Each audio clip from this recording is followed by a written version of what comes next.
Assalamualaikum warahmatullahi wabarakatuh. Saya Rosita Inggile, mahasiswa jurusan PGSD Fakultas Keguruan dan Ilmu Pendidikan Universitas Pohuwato.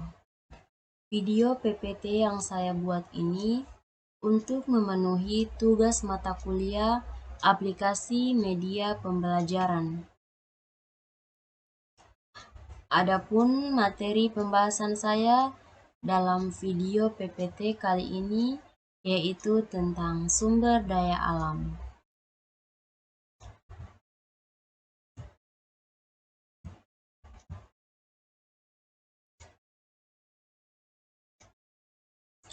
Dalam materi sumber daya alam, adapun yang akan menjadi materi pembahasan saya, yang pertama pengertian sumber daya alam itu sendiri, yang kedua jenis sumber daya alam, yang ketiga sifat sumber daya alam. Nah, untuk memudahkan kita dalam memahami apa itu sumber daya alam, untuk itu kita masuk pada materi yang pertama, yaitu pengertian dari sumber daya alam. Apa itu sumber daya alam? Jadi, sumber daya alam adalah semua bahan yang ada di alam yang dapat ditemukan dan dimanfaatkan oleh manusia untuk kepentingan hidupnya. Jadi sumber daya alam itu adalah semua yang berasal dari bumi, biosfer, dan atmosfer.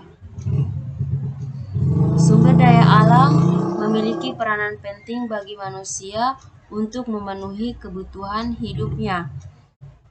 Selain itu, sumber daya alam juga sangat penting sebagai tempat tinggal manusia.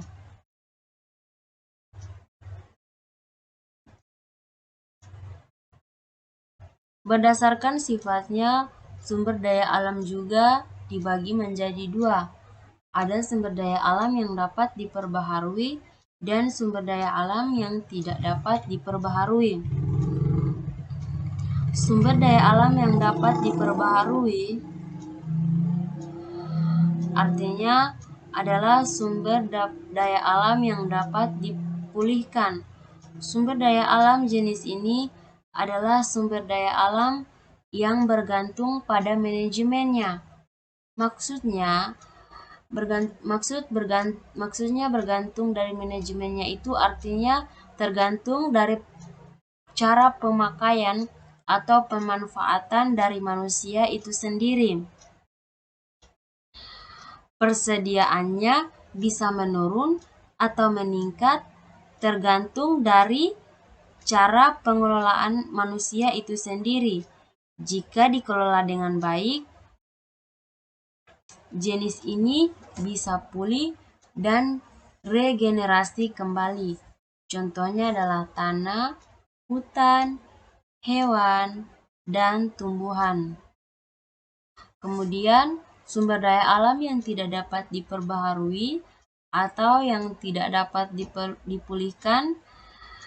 Sumber daya alam ini merupakan sumber daya alam yang secara fisik akan habis dan tidak bisa digunakan kembali. Contohnya seperti batu bara, minyak bumi, dan gas alam. Sumber daya alam yang tidak habis itu contohnya adalah udara, matahari, dan energi air. Sebagai tambahan, berdasarkan potensi penggunaannya, sumber daya alam terbagi menjadi 3 macam. Yang pertama ada sumber daya alam materi, yang kedua ada sumber daya alam energi, yang ketiga ada sumber daya alam ruang. Sumber daya alam materi maksudnya sumber daya alam jenis ini digunakan dalam bentuk fisiknya. Contohnya seperti besi, kayu, serat kapas, dan emas. Sedangkan sumber daya alam energi Sumber ini digunakan dengan memanfaatkan potensinya sebagai energi. Contohnya seperti minyak bumi, gas bumi, air terjun, dan sinar matahari. Yang ketiga, sumber daya alam ruang. Sumber daya alam jenis ini dimanfaatkan sebagai ruang tempat hidup. Misalnya, seperti tanah. Berikutnya, sumber daya alam berdasarkan jenisnya atau macamnya itu dibagi menjadi dua juga, yaitu sumber daya alam hayati atau biotik dan sumber daya alam non-hayati atau abiotik. Sumber daya alam hayati atau biotik artinya semua kekayaan alam berupa makhluk hidup. Maksudnya, sumber daya alam jenis ini merupakan sumber daya alam yang berupa makhluk hidup, contohnya seperti manusia, hewan, dan tumbuhan. Sedangkan sumber daya alam non-hayati atau abiotik artinya kekayaan alam berupa benda mati yang diambil manfaatnya. Maksudnya, sumber daya alam jenis ini merupakan sumber daya alam benda mati, contohnya seperti tanah, batu, air, dan angin.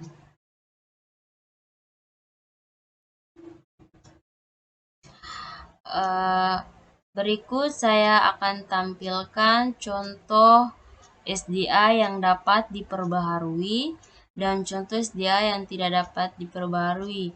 Bisa kita lihat sendiri pada contoh gambarnya. Contoh SDA yang tidak dapat diperbaharui itu adalah ada tumbuhan dan hewan. Sedangkan contoh SDA yang tidak dapat diperbaharui ada besi-besi dan minyak bumi. Sebagai tambahan, manfaat sumber daya alam itu sangat penting untuk kelangsungan hidup manusia. Berikut saya akan menjelaskan manfaat dari sumber daya alam. Yang pertama, sumber daya alam nabati. Sumber daya alam nabati sebagai bahan pangan, bahan sandang, bahan kayu olahan, dan bahan obat-obatan.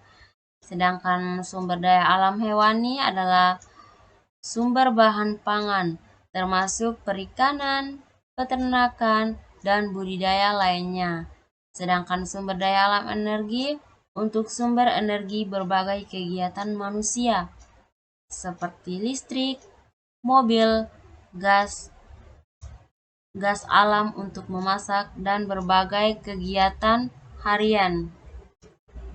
Nah, itu tadi sedikit materi saya mengenai materi sumber daya alam. Lebih dan kurangnya saya ucapkan terima kasih dan mohon maaf atas segala kekurangan dari materi ini. Wabillahi taufiq wal hidayah. Wassalamualaikum warahmatullahi wabarakatuh.